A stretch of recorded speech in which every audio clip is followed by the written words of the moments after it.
하신 분인데. 아, 저한테 이메일 보내셨던 분이죠. 근데 제가 답장을 안 보냈어요. 어차피 웨더 포럼 때 한번 다루면 되니까. 이거 한 잔 마시고 가겠습니다. 아.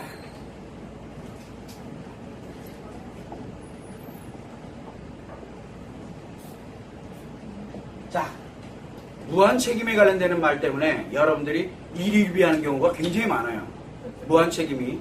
무한 책임이라는 건 뭐냐면, 무의식에 뭐가 만들어지냐면, 무의식에 자기도 모르는 사이에 그냥 함께 가는 게 만들어져 있는 것을 무한 책임이라고 그래요. 자기 관념에 들어가 있는 거예요. 자, 그러다 보니까 뭐가 만들어지냐면, 이 무한 책임을 남자의 사랑이라고 제가 표현을 했어요. 남자와 여자의 사랑이 틀려요. 남자의 사랑은 뭡니까? 남자의 사랑. 여자의 사랑은? 남자의 사랑은 열정이고 여자의 사랑은 아닌데요. 자, 보세요. 여자의 사랑은 뭡니까? 좋아하는 감정을 갖고, 좋아하는 감정 왜 생겨요? 몰라요. 그냥 좋아해. 그냥 좋아가지고 좋아하는 감정에 몰입하는 것을 우리는 사랑이래. 그게 꼭 남편일 이유는 없어요. 그게 내 아이가 되면은 뭐가 되는 거예요? 그냥 이유 없이 뭔가를 해요. 좋아서. 내 아이가 나는 못 먹어도 내 아이 먹으면 맛이 괜찮잖아요. 그게 뭐냐면 이런 거를 우리는 여자의 사랑이라고 표현을 합니다. 좋아하는 감정이에요. 느껴집니다. 여기는 느껴요. 내가 느껴요. 실제로. 이 감정을 느낀다고요. 실제. 근데 남자는 사랑을 느끼질 못해요. 느낌을 갖질 못해요. 근데 자기가 뭘 하고 있는지 몰라요. 그 사람이랑 같이 있는데 왜 뭘 하고 있는지를 몰라요. 왜 같이 있니? 그럼 그냥 그게 남자의 사랑이에요. 여러분들 이해되세요? 이해하지 마세요. 남자라는 영역은 여자들이 이해할 수 없는 이상한 영역에 있어요. 근데 남자들은 너는 도대체 주변에 너 아이를 사랑하니? 그럼 당연히 사랑하죠. 그러니까 어떻게 사랑하는데? 그냥 케어. 이러고 얘기를 합니다. 보호해주는 거를 얘기를 해요. 바로 뭐냐면 보호를 얘기를 합니다. 그런데 보호 방식에는 여러 가지 방식이 있어요. 근데 이게 느끼지 못하니까 어디에 있다는 얘기예요? 무의식이 있는 거예요. 그래서 남자는 무의식에 사랑을 하게 되는데 이게 한 번 만들어지면 다시는 안 생긴다라는 말을 제가 써요. 왜? 누구에게 만들어지는 거예요? 누구에게? 아이는, 자녀는 천륜이라 그래요. 자녀는. 그래서 자녀에 대한 사랑을 논하면 안 돼요. 뭐에 만들어지냐면 아내에게만 만들어져요. 즉 아내라는 여자에게만 만들어지는 거예요. 요게 하나가 돼. 그래서 우리는 이거를 조강지처라고 얘기를 해요. 조강지첩은 없습니다. 조강지처는 있는데. 자, 그런데 말이에요. 보통 보면은 이 문제 때문에 가장 힘들어하는 사람들이 뭐냐면 아내가 아니라 남편이 재혼인 경우예요. 남편이 재혼일 때. 자, 만약에 남편이 재혼일 때 이 남편이 전 결혼기간이 3년 미만일 경우에는 그거는 몰라요. 무한 책임이 그 여자에게 그 전 처에게 생겼는지 안 생겼는지는 잘 몰라요. 근데 대체적으로 어떤 걸 기준으로 가냐면 자녀를 이제 기준으로 많이 잡아요. 자녀가 있느냐 없느냐 요거 기준으로 많이 잡고 그 다음에 기간이에요. 이 기간 3년을 전후로 해서 만들어지는, 그래서 결혼해서 신혼을 걸쳐서 아이가 태어나고 이러는 과정을 우리는 뭐라고 얘기하냐면 1년에 무한 책임이 만들어져 가는 과정이에요. 즉 가족화가 진행되는 과정이라고 얘기해요. 가족. 그래서 남자들이 뭐라고 합니까? 가족이랑 성행동하는 거 봤니? 라고 얘기하는 경우가 비일비재한 이유가 여기서 가족이에요. 가족. 내 가족이라 그래요. 그래서 남자는 사랑하게 되면 뭘 만드냐면 가족으로 느껴져요. 가족. 내 누나 같기도 하고 내 엄마 같기도 하고 내 여동생 같기도 하고 이런 뭔가 같은 이상하게 남매지간 같고 막 이런 이게 뭐가 좀 이상해. 가족이에요. 가족. 그래서 남자들은 뭐라 합니까? 아내를 소개할 때 집사람. 그래서 내 가족으로 인식을 해요.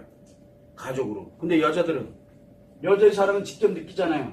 그래서 남편을 내 가족으로 생각합니까? 남편은 가족으로 생각 안 합니다.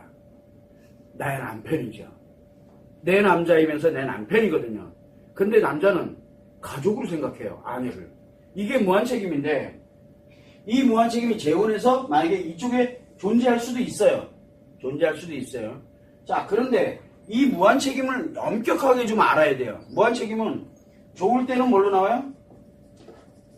좋을 때는 책임지려고 들고 보호하고 책임을 지려고 그래요. 만약에 안 좋을 때는 두드려 패기도 해요. 매일매일 와서 패야 돼. 그것도 무한책임 때문에 그래요. 매일매일 가정폭력이 매일매일 발생하는 그것도 무한책임 때문에 그래요. 매일 와서 악다구리 쓰고 싸우고 난리 나는 것도 무한책임 때문에 그래요. 무한책임이라 해서 책임을 지는 건 좋은데 책임을 질 때 좋으면은 좋게 책임지면 보호하려고 들고 나쁘게 책임도 책임 나름인데 이거를 어떻게든 하려고 하는데 내 뜻대로 잘 안 돼. 그러면 두드려 패고 욕하고 난리도 아니에요. 어디에 달려 있어요? 이거 자기 그때 기분에 달려 있어요. 기분이 좋으면 잘하고 기분이 나쁘면 다 뒤집어 엎고 그게 또한 무한책임이에요. 자, 무한책임이 있는 게 좋을까요? 없는 게 좋을까요? 애매하죠. 그래서 무한책임은 있는 게 좋다 나쁘다를 논할 수가 없는 얘기예요. 자, 그러면 이제 한번 볼까요? 재혼에 관련되는 부분이 설령 만약에 상대에게 뭐가 있어요? 상대 전처에게 무한책임이 있다 쳐. 그러면 지금 이 남편의 기분 상태가 어디로 가 있으면 돼요? 지금 좋은 상태를 유지를 하게 되면 어떻게 될까요? 좋은 상태를 유지를 하게 되면 이 책임과 같은 역할을 하기 시작을 해요. 그래서 재혼의 부부인 경우에는 뭐라고 얘기하냐면 가능하면 스트레스, 싸움보다는 뭐를 주로? 재밌고 즐겁게 편안함과 재미와 즐거움 쪽에 많은 포커스를 맞추라고 얘기를 많이 합니다. 그러면은 이것과 별반 다를 게 없어요. 어차피 못 느끼는데 뭐 남자는. 그래서 무한책임이 있다 없다를 가지고 논하지 말라고 수없이 얘기를 하는 거예요. 무한책임이라는 건 좋을 수도 있지만 나쁠 수도 있어요. 치명적일 수도 있어요. 우리가 지정살인사건이 많이 벌어지기도 합니다. 왜 벌어집니까? 남자들이 그렇게 될 때. 무한책임 때문에 그래요. 무한책임 때문에. 말도 안 되는 일이죠. 여러분들이 말하는 이 책임이 좋은 것만은 아니에요. 내 좋을 때는 보호를 하려고 들고 내가 나쁠 때는 없애려고 들고 막 이래요. 그래서 좋다 나쁘다를 논할 수 있는 문제는 아닌데 무한책임을 하면서 우리가 남자의 사랑에 관련된 얘기를 하는 이유는 딱 하나요. 가족화예요. 가족화. 남자가 가족화되어가는 과정인 거예요. 그래서 재혼한 부부들의 공통점은 여길 가다 보면은 이상하게 자기 와이프를 가족으로 인식하기보다는 사랑하는 사람으로 인식하는 경우가 굉장히 많아요. 이게 좋은 건가요? 나쁜 건가요?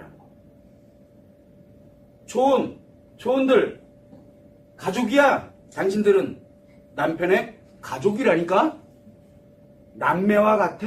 나이가 비슷하면 나이 차이가 좀 나면 누나 아니면 뭐예요? 누나 아니면 여동생이야. 그러고 사는 거야. 나이가 같으면 쌍둥이 같아. 이해됩니까?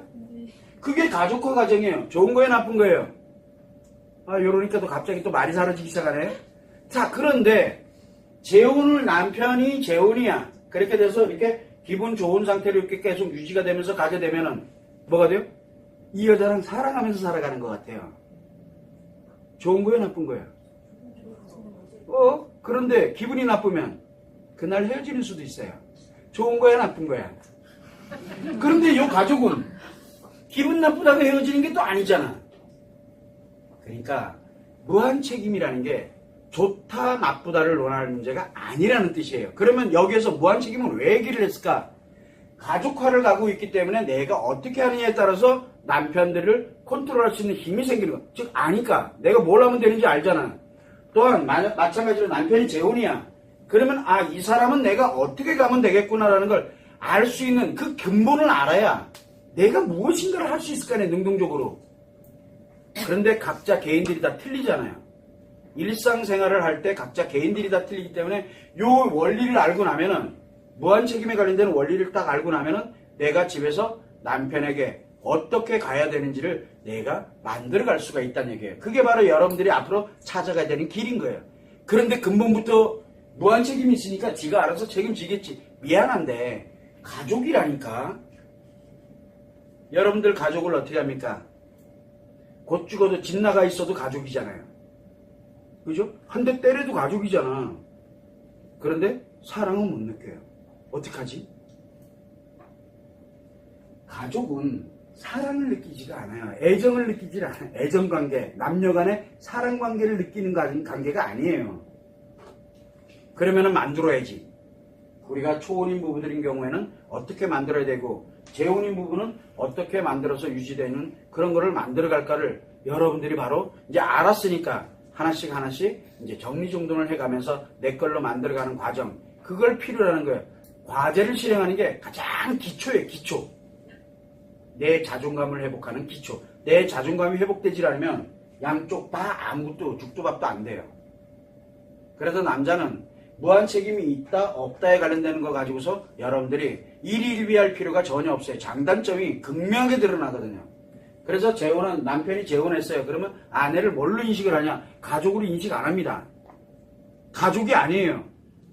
정말 좋을 땐 사랑하고 막 뭐라도 해주고 싶고 막 이러는 열정이 움직이죠. 안 좋을 때는 그냥 끝장내듯이 막달게 붙죠. 일장일단이 있다니까. 근데 여기 가족에서는 안 좋으면 피하잖아. 안 좋으면 피한다니까. 저쪽 방에 가 있고. 이런 식으로 피해가는 것이 가족이에요. 여러분들 가족끼리 어떻게 해요? 안 좋으면 극단화 현상이 생기진 않아요. 그러니까 이게 좋다 나쁘다를 논할 문제가 절대 아니라는 거. 그래서 무한 책임이 있다 없다를 논해서는 안 돼요. 이 양반에게는 과거에 무한 책임이 이미 한번 만들어졌기 때문에 나에게는 생기지 않겠구나. 그게 뭐 나를 가족으로 인식하지는 않겠구나. 좋은 건가 나쁜 건가? 그러면 내가 여기에서 어떻게 이 사람과 해로를 하면서 살아갈 수 있을 것인가? 근데 그거를 연구를 하면 되는 거예요. 근본이 틀리죠 벌써. 그러니까 그 근본을 알아야 내가 능동적으로 대처해 나갈 수 있는 힘이 생기는 거예요. 그러니까 모르니까 난리가 나는 거예요. 그래서 재혼한 부부나 초혼한 부부는 살아가는 방식이 틀려요. 틀려야 돼요. 그런데 이 아내들이, 여자들이 내가 살아본 경험들이 있을 거 아니에요. 그 경험대로만 가면 어떻게 될 것 같아요? 문제 생기겠죠. 왜? 그거는 초혼인 경우에는 맞는데 재혼인 경우에는 틀려요. 그래서 사실은 재혼한 부부들이 이 원리를 모르게 되면은, 재혼하는 부부들은 이후 여하를 막론하고 무조건 우리 이 교육부터 받아야 돼요. 그래야 행복하게 살 수 있어요. 그래야. 재혼은 그렇게 굉장히 판이 틀려요. 초혼과 재혼 자체 이 판 전체가 틀려요. 마음가짐도 틀리고 상처도 틀리고.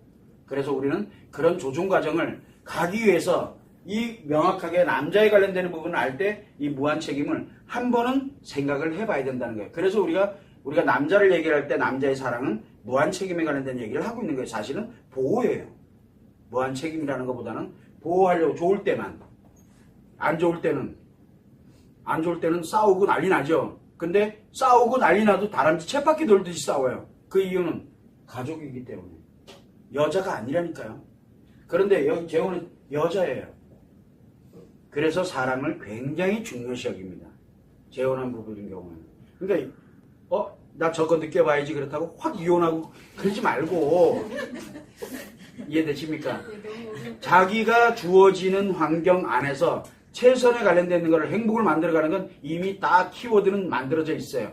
다만 환경이 다를 뿐이지 실제로는 행복을 만들어가는 건 같아요. 그러면 원리를 정확하게 알아야지만 내가 그 능력을 만들어갈 수가 있는 거예요. 그 환경에 맞는 능력을. 그래서 과거 생각을 하면 절대 안 됩니다. 그걸 여러분들이 참고를 하시면 될 것 같아요. 답이 된